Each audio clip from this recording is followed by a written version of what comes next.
Hello दोस्तों, कैसे हैं आप लोग। और आज जो मैं टॉपिक लेके आया हूँ वो है मोशनल ईएमएफ। और इसमें हम पढ़ेंगे कि मोशनल ईएमएफ क्या है और मोशनल ईएमएफ जो है वो कैसे वीबीएल के बराबर होती है। तो चलिए टॉपिक स्टार्ट करते हैं।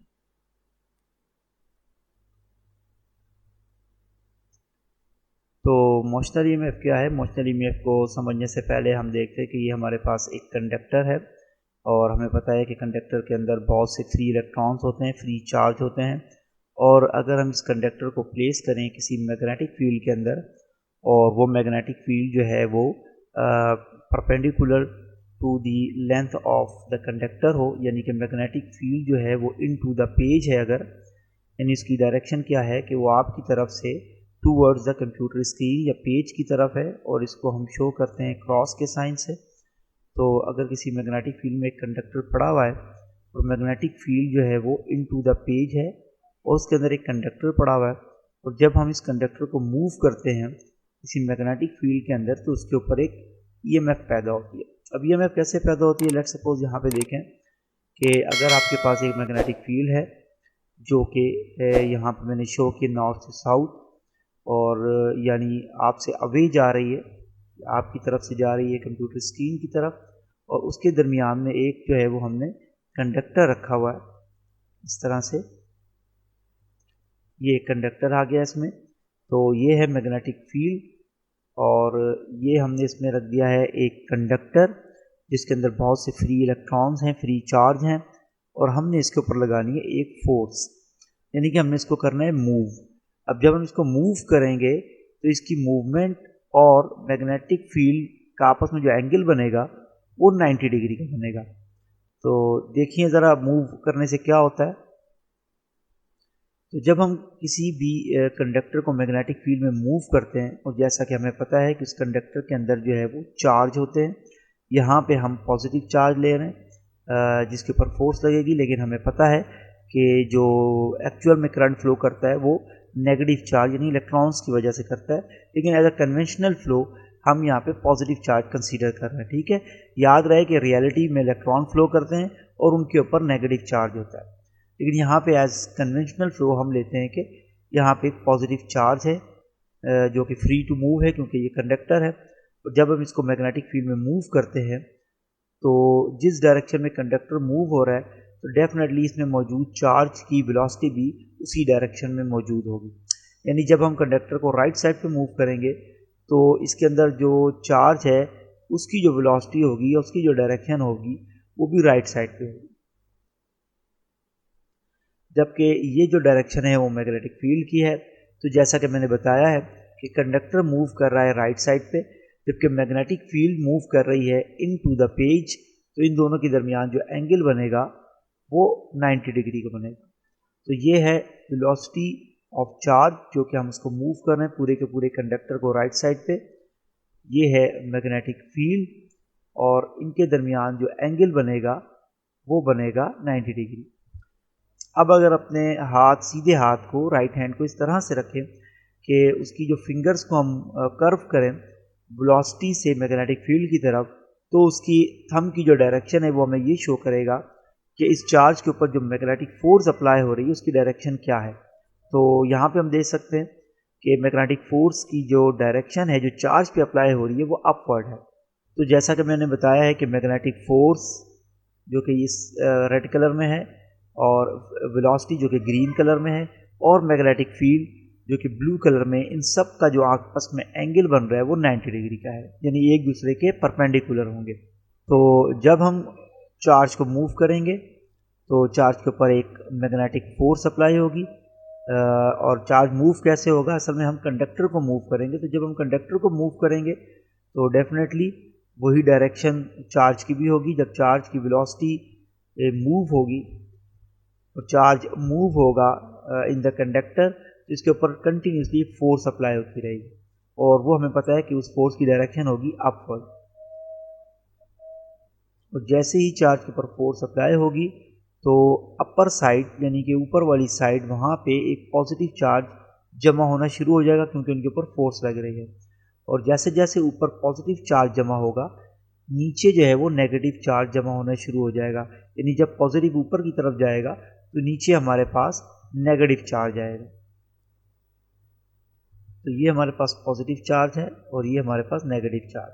तो जैसे जैसे हम इसको मूव करते रहेंगे ड्यू टू मैग्नेटिक फोर्स, ये पॉजिटिव चार्ज ऊपर की तरफ मूव होता रहेगा और उसके साथ ही ऊपर पॉजिटिव चार्ज जमा होना शुरू हो जाएगा और नीचे नेगेटिव चार्ज। अब इसके नतीजे में क्या होगा कि पॉजिटिव और नेगेटिव एक इलेक्ट्रिक फील्ड जनरेट हो जाएगी, और जब इलेक्ट्रिक फील्ड बनेगी तो पॉजिटिव और नेगेटिव के दरमियान हमें पता है कि फोर्स ऑफ अट्रैक्शन होती है, तो एक और फोर्स यहाँ पे जनरेट हो जाएगी जिसको हम कहते हैं Fe, यानी कि इलेक्ट्रोस्टैटिक फोर्स। अब ये इलेक्ट्रोस्टैटिक फोर्स क्या करेगी कि पॉजिटिव चार्ज को ऊपर जाने से रोकेगी। यानी हमें पता है कि नेगेटिव पॉजिटिव को अट्रैक्ट करता है, लेकिन अगर मैग्नेटिक फोर्स इलेक्ट्रिक फोर्स से अगर ज़्यादा होगी तो ये चार्ज ऊपर मूव होता रहेगा। लेकिन एक टाइम आएगा कि जैसे जैसे चार्ज ऊपर मूव करेगा तो इलेक्ट्रिक फील्ड भी स्ट्रांग होती जाएगी, और उसके नतीजे में क्या होगा कि इलेक्ट्रिक फोर्स भी बढ़ना शुरू हो जाएगी। और जब इलेक्ट्रिक फोर्स और मैग्नेटिक फोर्स आपस में बराबर हो जाएंगी तो ये जो मूवमेंट ऑफ चार्ज है ये स्टॉप हो जाएगी।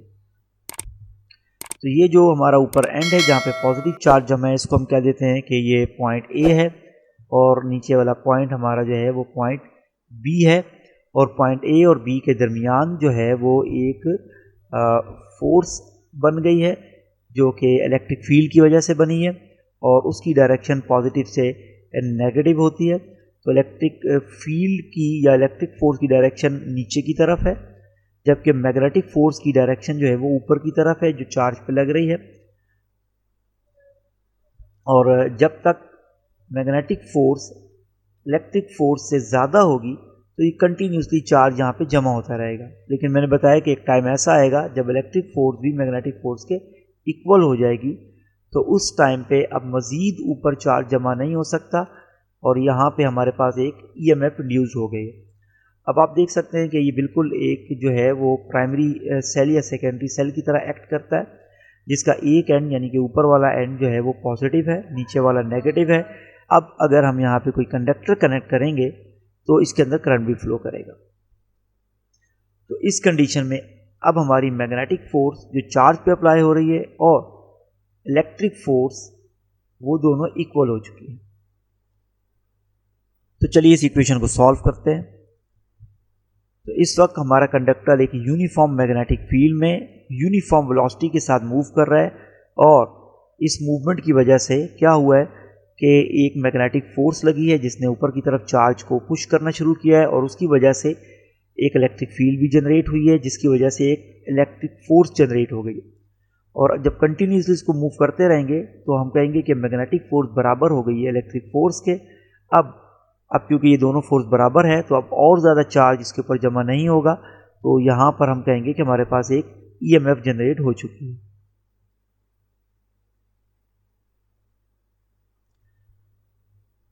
अब यहाँ पे ये हमारे पास चार्ज है, यानी कि वो पॉजिटिव चार्ज जिसके ऊपर फोर्सेस अप्लाई हो रही हैं या फिजिकल क्वांटिटीज़ अप्लाई हो रही हैं। तो ये 3 फिजिकल क्वांटिटीज़ हैं जो इस चार्ज के ऊपर इस वक्त अप्लाई हो रही हैं। सबसे पहली क्या है कि वेलोसिटी, कि जब हम मूवमेंट यानी वेलोसिटी की जो डायरेक्शन है, कंडक्टर की डायरेक्शन है, वो ग्रीन कलर में शो हुई है टू लेफ़्ट टू राइट, और ये है मैग्नेटिक फील्ड की डायरेक्शन ब्लू कलर की जो कि इन टू द पेज है, और ये जो अपवर्ड डायरेक्शन है ये है मैग्नेटिक फोर्स की जो चार्ज के ऊपर अप्लाई हो रही है।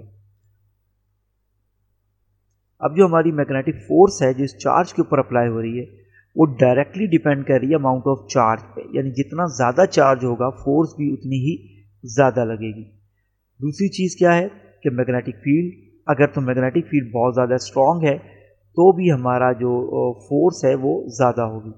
और तीसरी चीज़ हमारे पास आ जाती है वेलोसिटी। अगर तो हम कंडक्टर को ज़्यादा स्पीड से मूव करेंगे तो मैग्नेटिक फोर्स भी ज़्यादा अप्लाई होगी। लेकिन इस वक्त याद रहे कि मैग्नेटिक फील्ड और वेलोसिटी ये दोनों यूनिफॉर्म है, ये दोनों चेंज नहीं हो रही। लिहाजा इस वक्त यूनिफॉर्म वेलोसिटी के साथ यूनिफॉर्म मैग्नेटिक फील्ड में हम मूव कर रहे हैं, तो हम रिलेशन शो कर देते हैं कि मैग्नेटिक फोर्स जो लगेगी चार्ज पे वो डायरेक्टली प्रोपोर्शनल होगी वेलोसिटी के। अब अगर तीनों इक्वेशन को हम आपस में रिलेट करें तो यहाँ पे हम एक कांस्टेंट लेते हैं k, और इस k की जो वैल्यू होती है SI यूनिट में जो k की वैल्यू है वो 1 है, तो जब इसको हम प्लेस करेंगे तो ये हमारे पास बन जाएगा F यानी magnetic force is equal to QVB। तो जैसा कि हमें पता है कि ये सब फिजिकल क्वांटिटीज़ का आपस में जो एंगल है वो 90 डिग्री है, तो साइन 90 भी इज इक्वल टू 1 होता है। लिहाजा यहाँ पे जब हम एंगल भी पुट करेंगे साइन 90 की वैल्यू, तो हमारे पास जो इक्वेशन बनेगी वो बनेगी मैग्नेटिक फोर्स जो कि इस चार्ज पे अप्लाई हो रही है वो बराबर है QVB के। तो यहाँ पे हम लिख सकते हैं मैग्नेटिक फोर्स की जगह QVB is equal to FE। FE क्या है? FE हमारे पास इलेक्ट्रिक फोर्स है, ये इलेक्ट्रोस्टैटिक फोर्स। तो चलिए इसको भी देख लेते हैं कि ये किस तरह से आई है। अब इलेक्ट्रिक फील्ड की डेफिनेशन अगर आपको याद हो कि इलेक्ट्रिक फील्ड की डेफिनेशन क्या है, कि electric field is defined as the electric force per unit charge. तो इलेक्ट्रिक फील्ड क्या होती है? वो होती है electric force per unit charge. और अगर अब इस इक्वेशन को रीअरेंज करें तो हम लिख सकते हैं कि इलेक्ट्रिक फोर्स जो होगी वो बराबर होगी charge multiply by electric field के। तो हम यहाँ इलेक्ट्रिक फील्ड की जगह इसकी ये वाली इक्वेशन पुट कर देंगे, तो ये इक्वेशन हमारी बन जाएगी QVB is equal to QE। यहाँ पे ये वाला जो Q है ये चार्ज है और E जो है वो इलेक्ट्रिक फील्ड है।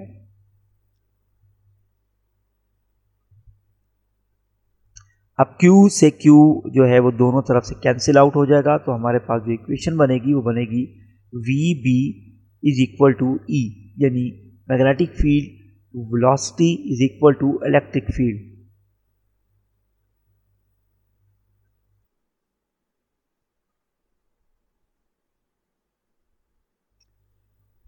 तो अब हमने यहाँ किया है कि यहाँ पे हमने दो वायर्स या रॉड्स कनेक्ट कर दिए हैं और एक दो रेलिंग हैं जो ऊपर और नीचे पैरेलल में हमने लगाई हैं, और उनके दरमियान में हमने एक और कंडक्टर कनेक्ट किया है with the help of galvanometer. तो आप देख सकते हैं कि यहाँ पे एक कंडक्टर की वजह से कंप्लीट एक सर्किट बन गया है, और जब भी सर्किट कंप्लीट होगा तो डेफिनेटली हमारे पास ऑलरेडी इलेक्ट्रोमोटिव फोर्स मौजूद है। तो ये हमारे पास एक क्लोज सर्किट बन गया है ACDB। तो जब भी सर्किट क्लोज होता है तो हमें पता है कि उसके अंदर करंट फ्लो करता है। तो जैसे ही सर्किट कंप्लीट होगा करंट का फ्लो जो है वो स्टार्ट हो जाएगा, और जब करंट का फ्लो यानी चार्ज का फ्लो स्टार्ट होगा तो जैसे ही पॉजिटिव चार्ज यहाँ से निकलेगा नेगेटिव की तरफ जाएगा, तो यहाँ पे जो है वो चार्ज की डेफिशिएंसी हो जाएगी, यानी पॉजिटिव कम हो जाएगा, और जब ये घूम के नेगेटिव पे आएगा तो यहाँ पे नेगेटिव कम हो जाएगा। तो जब ये कम होगा तो इसका नतीजा क्या होगा कि इलेक्ट्रिक फील्ड जो बनी हुई थी इनके दरमियान में, पॉजिटिव और नेगेटिव के दरमियान में, ये चार्ज के कम होने से इलेक्ट्रिक फील्ड भी वीक हो जाएगी। और जब इलेक्ट्रिक फील्ड वीक होगी तो कंडक्टर हमारा कंटिन्यूसली मूव कर रहा है यूनिफॉर्म वेलोसिटी के साथ, तो मैग्नेटिक फोर्स ऑलरेडी अवेलेबल है। तो इलेक्ट्रिक फील्ड यानी इलेक्ट्रिक फोर्स के वीक होने से मैग्नेटिक फोर्स क्या करेगी कि और ज़्यादा चार्ज इसके ऊपर प्लेस कर देगी। तो जब हमने सर्किट कंप्लीट किया तो इलेक्ट्रिक फील्ड जो है वो वीक हुई, लेकिन क्योंकि कंडक्टर कंटिन्यूसली मूव कर रहा है तो वो और ज़्यादा चार्ज प्लेस करना शुरू कर देगा।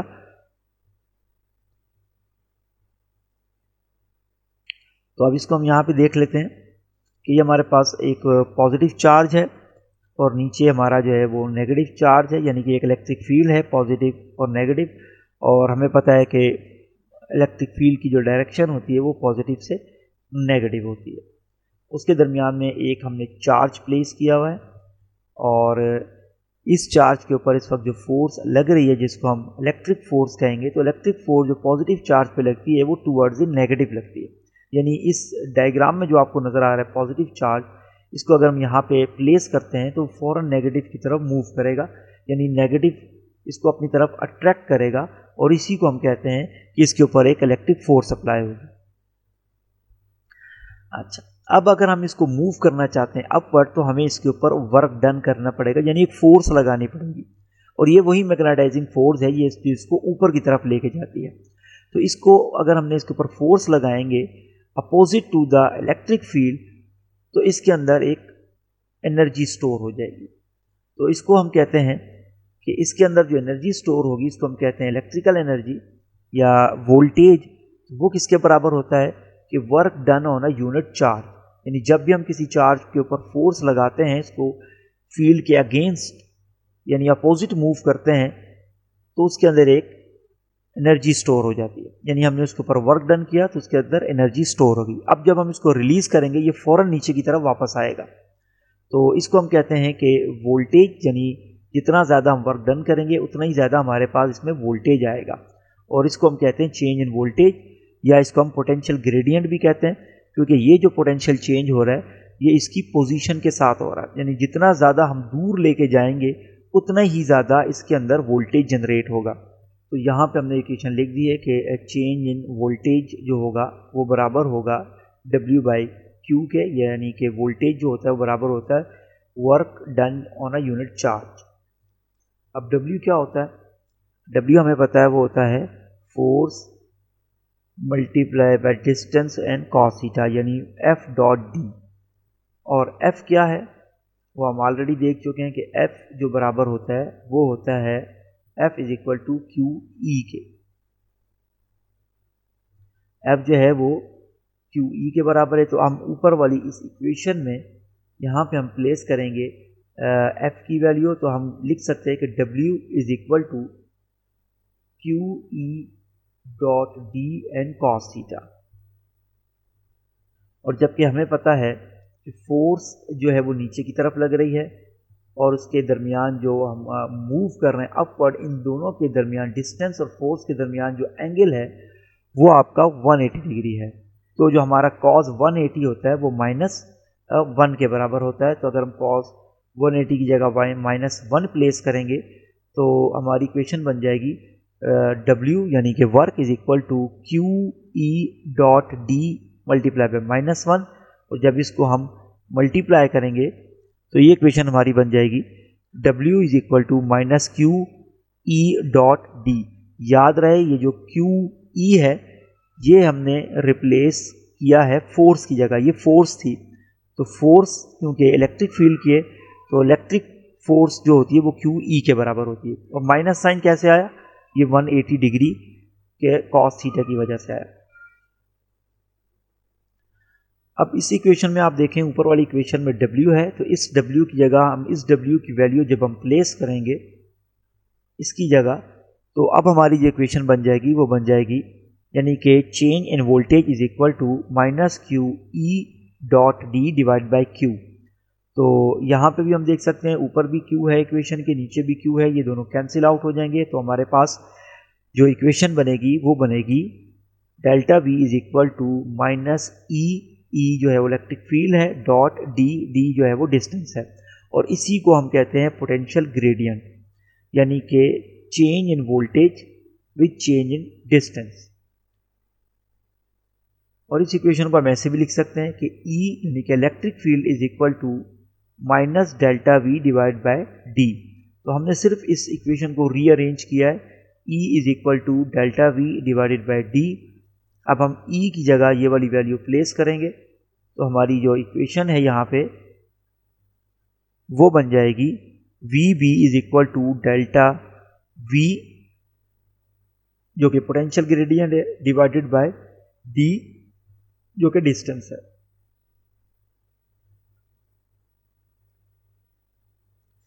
और इस इक्वेशन को हम ऐसे भी लिख सकते हैं कि VB is equal to minus EMF, यानी कि ये वोल्टेज जो है चेंज इन वोल्टेज है, ये क्योंकि इलेक्ट्रोमोटिव फोर्स है जो इसमें जनरेट हुई है, तो हम इसको लिख सकते हैं कि वोल्टेज की जगह हम लिखेंगे EMF डिवाइडेड बाय डिस्टेंस की जगह हम लिखेंगे L जो कि लेंथ है, और इसको हम रिप्लेस कर देंगे लेंथ से। तो हमारी जो इक्वेशन बन जाएगी वो बन जाएगी EMF is equal to VBL। तो इस वाले L को हम दूसरी तरफ ले जाएंगे और इस माइनस के साइन को भी हम दूसरी तरफ प्लेस करेंगे, तो हमारे पास बन जाएगी EMF is equal to minus VBL। और ये है हमारी मोशनल EMF। मोशनल EMF यानी कि जब भी कंडक्टर को आप मूव करेंगे मैग्नेटिक फील्ड के अंदर तो उसके अंदर जो है वो EMF जनरेट होगी, और उसकी इक्वेशन हमने ड्राइव कर ली है जो कि EMF is equal to minus VBL। इस इक्वेशन से साफ नज़र आ रहा है कि अगर आप वेलोसिटी कंडक्टर की मूवमेंट को तेज़ करेंगे, हाई करेंगे, तो EMF ज़्यादा होगी। अगर मैग्नेटिक फील्ड स्ट्रॉन्ग है तो भी EMF ज़्यादा होगी, और अगर कंडक्टर की लेंथ ज़्यादा है तो भी हमारे पास ईएमएफ ज़्यादा होगी। तो ये थी आज की derivation relating to motional EMF. इसके बारे में कोई क्वेश्चन या कोई कमेंट्स करना हो तो आप कर सकते हैं। वीडियो अच्छी लगे और इन्फॉर्मेटिव लगे तो इसको लाइक भी करें, शेयर भी करें और चैनल को भी सब्सक्राइब करें। Thank you very much.